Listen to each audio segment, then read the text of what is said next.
Hello viewers, good morning. Myself I am K. Bhaskar, Assistant Professor of Chemistry, working at SRR Government Arts and Science College, Karimnagar. Here in this video I am going to give a presentation on the topic organometallic compounds. And this is an interesting topic because generally in organic compounds we see the carbon is attached to the heteroatoms like oxygen, sulfur, nitrogen, which are more electronegative than the carbon atom. But in these organometallic compounds the carbon is attached to the metal, and with that the obtained organometallic compounds have different characteristics which are very useful to the chemists, and we will see one by one in the coming slides, right? And if you look at the learning outcomes, in this video presentation we are going to learn the definition of the organometallic compounds and what are the classification of the organometallic compounds, how to name the organometallic compounds, and what are the types of organometallic compounds based on the nature of bond between the metal and carbon atom. Finally, we will also come to know about the general preparation methods of these organometallic compounds, right? By the end of this video we will understand and we will get the idea about these concepts, right? Coming to the definition of the organometallic compounds. What are organometallic compounds? So these are the compounds in which a metal or a non-metal whose electronegativity less than the carbon atom, which are directly bonded to the carbon atom of a hydrocarbon, are called as organometallic compounds, right? Organometallic compounds are nothing but in these compounds metal is directly attached to the carbon atom, and here the carbon atom should be a part of hydrocarbon. The carbon atom should be the part of hydrocarbon. Such type of compounds are called as organometallic compounds. You can see here in the picture the metal is connected to the carbon, directly connected to the carbon, and moreover the carbon is a part of hydrocarbon. Such type of compounds are called as organometallic compounds. Here the metal means you can see here magnesium, zinc, sodium, lithium, lead, cadmium, etc. Right? These are the some metals, and of course not only metals but also non-metals which are having lesser electronegativity than carbon will also form organometallic compounds. The non-metals like boron, aluminium, silicon, lead, arsenic, antimony, these are some non-metals which are having less electronegativity than carbon. They will also form organometallic compounds, right? This is what about the definition of organometallic compounds. Here the two things to remember, that is the metal or the non-metal both will form organometallic compounds, but they should have less electronegativity than carbon atom. This is the first thing. The second one is the carbon must be the part of hydrocarbon, right? And if you look at the some of the examples in the slide, you can see here sodium acetate, sodium ethoxide, sodium mercaptide. In this the sodium is attached to the acetate, in the second one the sodium is attached to ethoxide ion, in the third one the sodium is attached to mercaptide. If you look at these three compounds, we may think that they come under organometallic compounds, but you should not confuse. You should always remember the definition in your mind. The definition is the metal should be directly attached to the carbon atom.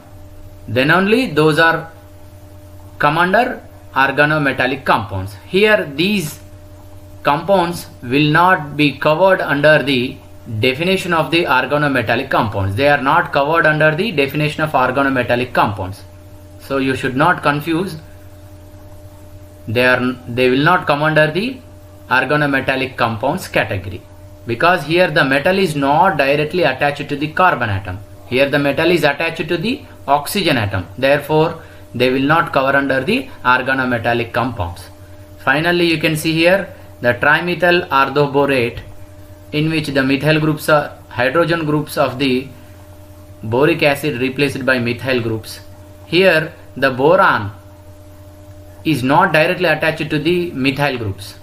In between you can see there is a oxygen atom. So this will also not come under the organometallic compound. So thereby we can say that these compounds like acetates and alkoxides are not covered under the definition of organometallic compounds, because in these compounds the metal is not directly attached to the carbon atom, right?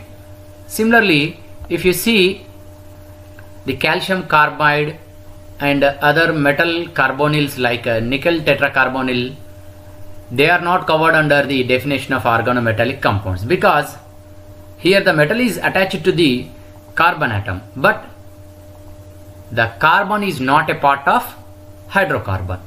The carbon is not a part of alkyl group.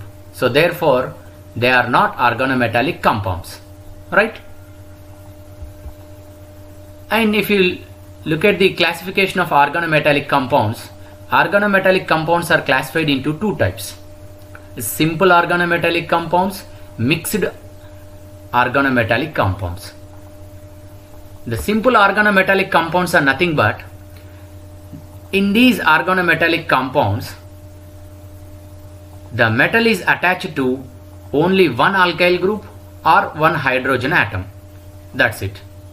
And generally they are represented by R, N, M. Here N is the valency of the metal. Based on the valency of the metal, here the N value changes. The general formula is R taken N times attached to metal atom, that is M. Here you can see some of the examples of simple organometallic compounds: dimethyl zinc, dimethyl mercury, methyl lithium, tetraethyl lead, methyl sodium, tri-N-butyl tin hydride. In all these examples, if you observe, the metal is attached to only one alkyl group, only alkyl groups or hydrogen atoms, and we don't have any other heteroatoms in it. Such type of organometallic compounds are called as simple organometallic compounds. In these, the metal is having only alkyl groups or hydrogen atom in it. Such type of compounds are called as simple organometallic compounds. Coming to the second category, that is mixed. Mixed organometallic compounds are somewhat complex in nature. They are complex in nature. In these compounds, the metal is attached to the alkyl group. At the same time, it is also attached to the heteroatoms, right? Such type of compounds are called as mixed organometallic compounds. In this, the metal not only attached to the alkyl group but also attached to the halogen group, right? The general formula, if you see, the general formula is represented by RMX. R taken N times, M and X taken N times. Here N is the N decided by the valency of the metal atom. Here you can see the example methyl magnesium bromide, and the second one is tri-N-butyl tin chloride, right? Here you see the simple organometallic compounds are further classified into two types: symmetrical and asymmetrical. This classification is based on the nature of the alkyl groups attached to the metal atom.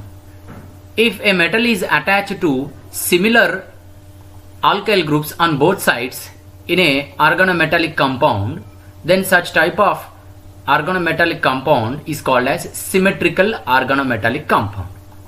Example, dimethyl zinc. In this, the zinc on both sides, it is attached to similar methyl groups, right? The second one is asymmetric organometallic compound. In this, the metal atom is attached to different alkyl groups.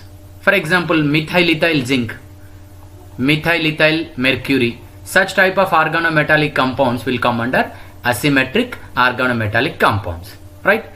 Totally, the organometallic compounds are classified into two types: simple, mixed. Simple is further classified into symmetric and asymmetric. And if you look at the nomenclature, it is very simple. If you look at the nomenclature, it is very simple. First, we write the alkyl group followed by metal. For example, dimethyl zinc, dimethyl mercury, methyl lithium, tetraethyl lead, methyl sodium, tri-N-butyl tin hydride, methyl magnesium bromide, tri-N-butyl tin chloride. In this way, the nomenclature is very simple, right? Coming to the types of organometallic compounds. Based on the nature of the bond between the metal and carbon in the organometallic compound, the organometallic compounds are classified into four types, right? One is ionic, second one is sigma bond, sigma organometallic compounds, third one is pi bonded organometallic compounds, finally bridged organometallic compounds. We'll see one by one in the coming slides. The first one is of ionic, second one is sigma bonded, third one is pi bonded, fourth one is bridge bonded organometallic compounds, right? This classification is based on the nature of the bond between the metal and carbon atom in the organometallic compounds, right? First one, organometallic compounds. The organometallic compounds of the first group and second group elements will come under this ionic organometallic compounds, right? So in these OMCs, the OMCs of first group and second group metals except lithium will come under this category, right? You see here the definition. The organometallic compounds of highly electropositive metals like first group and second group except lithium will come under ionic organometallic compounds. In this, the nature of bond between the metal and carbon atom is of ionic in nature, and here the organic moiety, the organic residue will be exist in negatively charged. That means here the carbon will be exist in the carbon anion, right? And here the nature of bond between the metal and carbon is of ionic in nature, right? Here most of the ionic organometallic compounds, if you see their characteristics, most of them are solids. They are more polar in nature. They are soluble in polar solvents, insoluble in non-polar solvents, and most of them are unstable in air.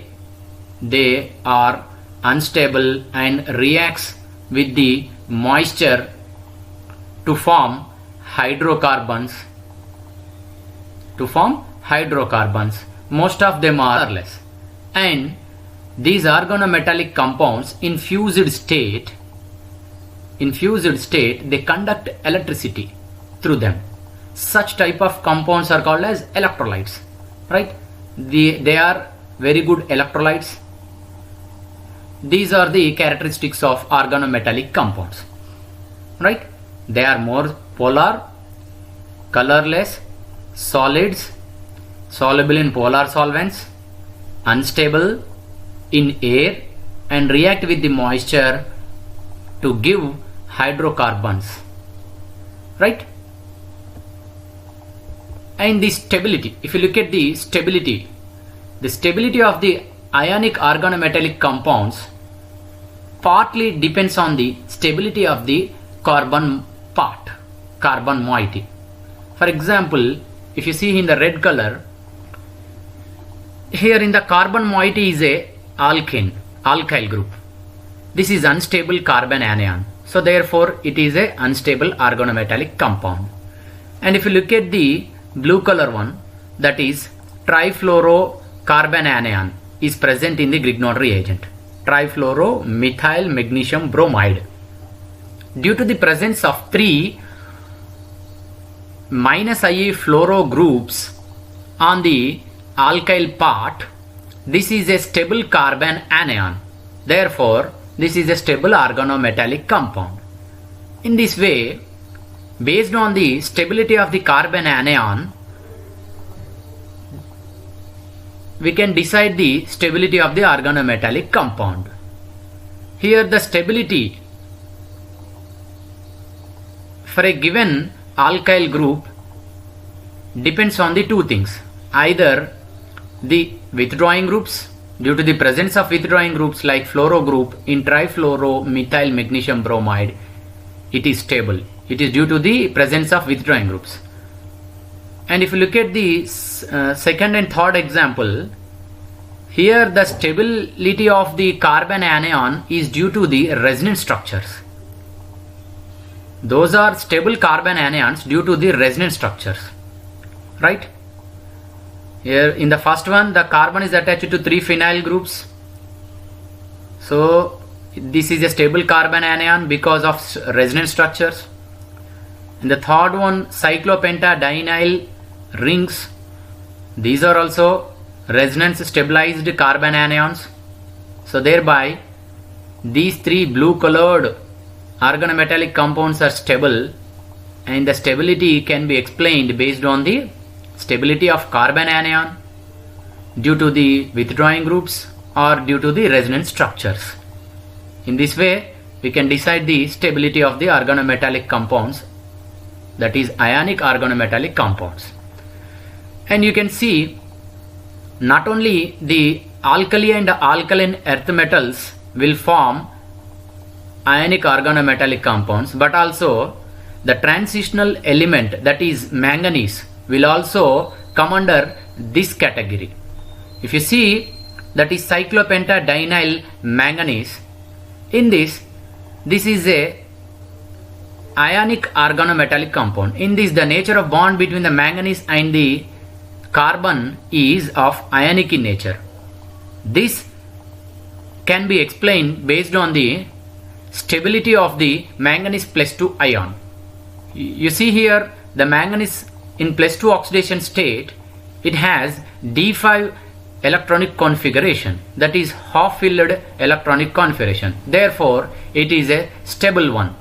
So here in ionic form, the manganese +2 is having half-filled electronic configuration, thereby it will get stability, additional stability. So in this way we can explain the ionic nature of this cyclopentadienyl manganese organometallic compound, right? This is what about the ionic organometallic compounds. Coming to the second, that is sigma bonded organometallic compounds.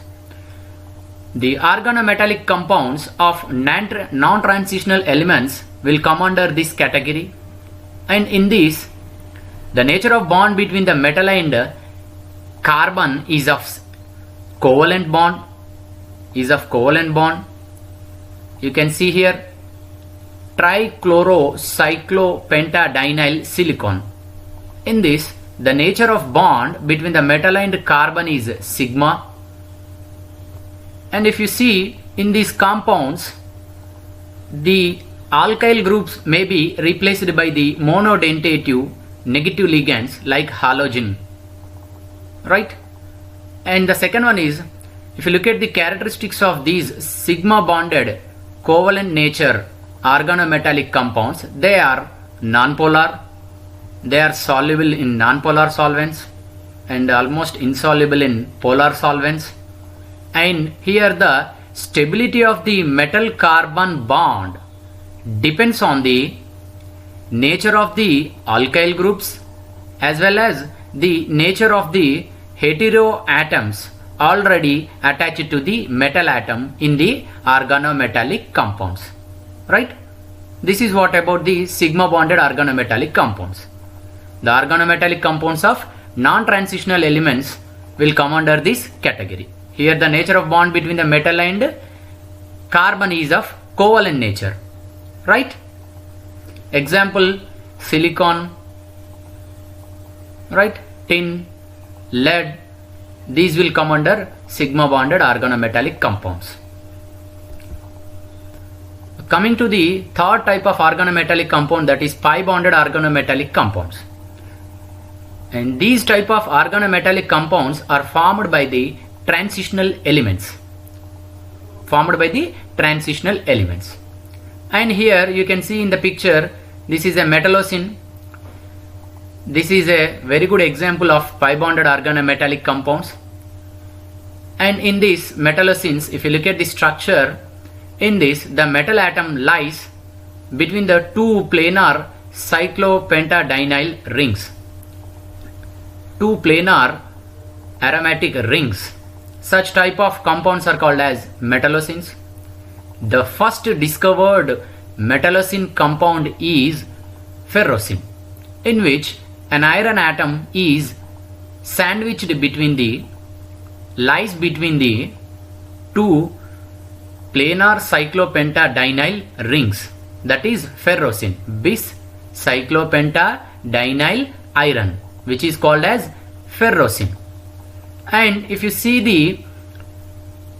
discuss the nature of bond between the metal and carbon in this type of organometallic compounds, it is formed due to the overlap of the pi electrons in the ring overlaps with the empty d orbitals on the metal. So therefore this is called as a pi bonding. Right? In this, all the carbon atoms in the ring are equidistant from the metal atom. Here all the carbon atoms are involved in the bonding. Such type of ferrocene can be written as neta 5. Neta means it indicates the heptacity. That indicates the number of carbon atoms involved in bonding. Here in the case of ferrocene, the iron atom is equally distant from all the 5 carbon atoms in the cyclopentadienyl ring. Therefore here all the 5 carbon atoms are involved in bonding. Right? Such type of compound is called as ferrocene. In this ferrocene, once again I am notifying you that the iron atom lies between the two planar cyclopentadienyl rings. It is a sandwich compound. It is an example of metallocene. In this, there is an overlap of pi electrons of the aromatic ring with the empty orbitals on metal atom. This is of pi bonding nature. This is what about the pi bonded organometallic compounds. Coming to the fourth category, that is bridge bonded organometallic compounds. In this type of organometallic compounds, we'll see bridged alkyl groups, in which the alkyl group is equidistant from two metal atoms and it is attached to two metal atoms in the given organometallic compound. And here see, I have taken the dimeric structure of trialkyl aluminum, and you can see here in the structure an alkyl group that is shown in circle. This is the bridged alkyl group which is equidistant from the two aluminum atoms. Right? Here, in order to explain the nature of bond between the bridged alkyl group with the aluminum atoms, we cannot explain based on the regular two-centered two-electron bond. which can be explained based on the 3-centered 2-electron bond. In this bridged alkyl group, the carbon atom involves sp3 hybridization and one sp3 hybrid orbital on carbon atom overlaps with the 2 orbitals of the aluminiums. Right? Such type of bond is called as 3-centered 2-electron bond. Right? Such type of organometallic compounds are called as bridge bonded organometallic compounds. And alkyl lithium is also another example which come under this type of category. In this alkyl lithium, the tetramer will form the bridge bonded organometallic compound, in which the lithium atoms will take the corners of the tetrahedron, whereas all the alkyl groups at the faces. Right? This is what about the bridge bonded organometallic compounds. Right? So this is what about the types of organometallic compounds. Here this classification is based on the nature of bond between the metal and carbon, which largely depends on the nature of the metal atom. Right? Usually the alkali and alkaline earth metals, which are more electropositive in nature, will form ionic organometallic compounds. The non-transitional elements will form sigma bonded organometallic compounds. Transitional elements will form pi bonded organometallic compounds. Finally, in bridge bonded alkyl compounds, they have bridging alkyl groups in them. Right? Coming to the methods of preparation. General methods of preparation of organometallic compounds. The first one, it is by the interaction of alkyl halides with the metals. Right? In this, the reaction is generally carried out in inert solvent, that is ether, at lower temperature, that is at -10 degrees Celsius. In this, what happens? We will get our desired organometallic compound. For example, methyl iodide, when it is interacted with the lithium metal at -10 degrees Celsius in inert solvent, that is dry ether, we will get the methyl lithium. Similarly, ethyl bromide reacts with the magnesium metal to give ethyl magnesium bromide.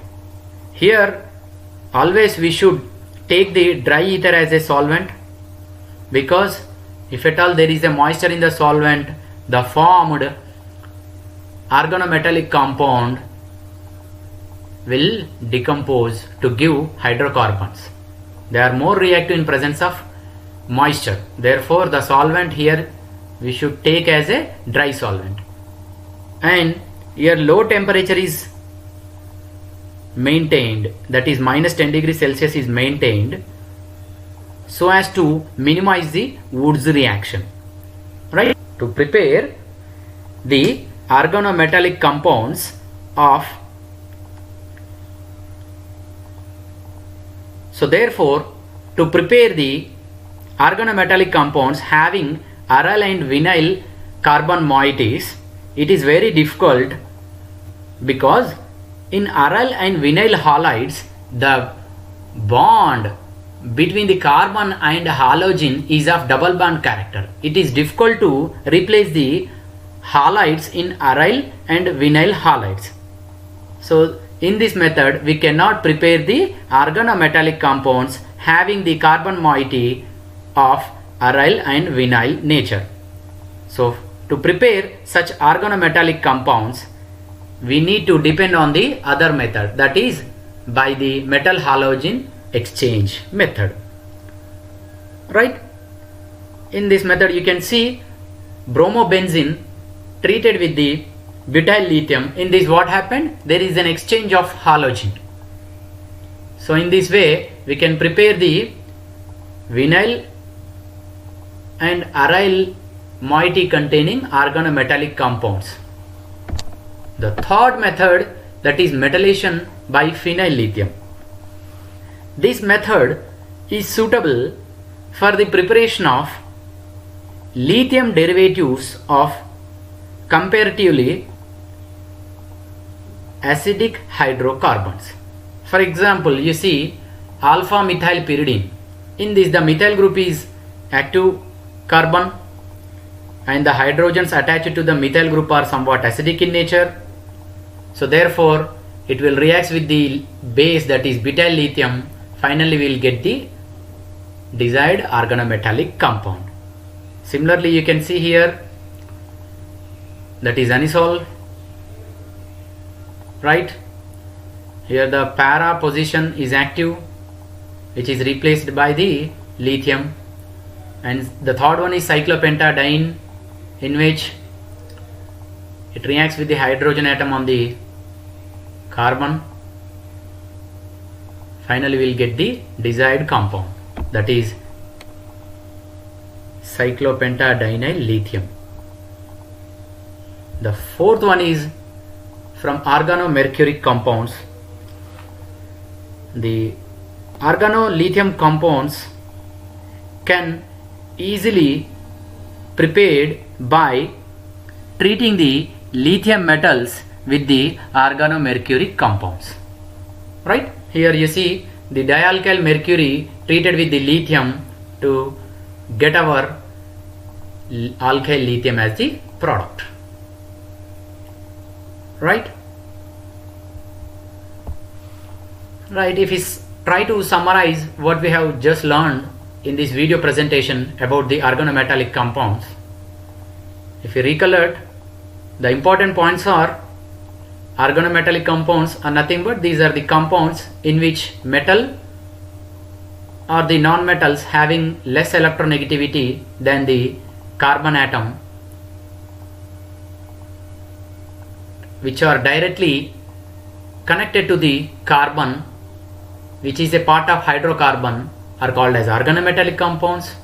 These are classified into 4 types based on the nature of bond, that is ionic, sigma, pi, bridged. And we have also covered the preparation methods of organometallic compounds, that is by direct interaction of the alkyl halide with the metal. The second one is by metal halogen exchange. The third one is metallation by phenyl lithium. Fourth one, that is from organomercuric compounds. Right? These are the few important points which we have covered in this video presentation, and I think now you are feeling very comfort with what we have learned in this video presentation, and we are feeling comfort with all the concepts, right? Finally, if you have any doubts, please post your questions in the comment section and your questions will be answered soon. At last, thank you for going through the video presentation. Finally, here is a proverb, that is, nurture the nature for the future. Thank you.